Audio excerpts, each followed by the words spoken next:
Oot ehkä kuullut Järvenpään taloushaasteista. Käytännössä nyt koko 2020-luku on säästetty ja sopeutettu. Palveluista leikkaaminen ei ole enää kestävällä pohjalla. Silti edelleen haaveillaan, että lasten ja nuorten palveluista olisi tiristettävää.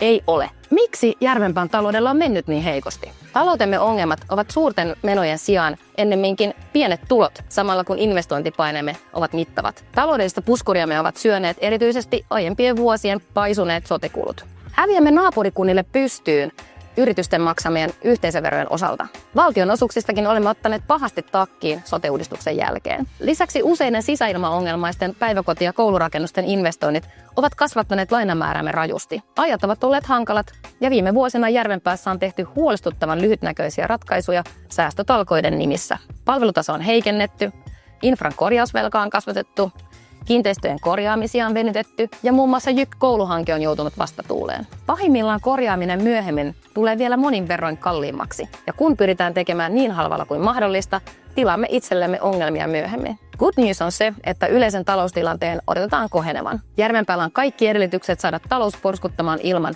että inhimillinen hinta on liian kova. Vihreät ovat sitoutuneet rakentamaan kestävää taloutta. On fiksua huomioida pitkän aikavälin vaikutukset, elinkaarikustannukset ja ympäristö. Koulutukseen panostaminen on velvollisuutemme ja investoinnit, jotka lisäävät tuottavuutta, hyvinvointia ja elinvoimaa, kannattaa tehdä.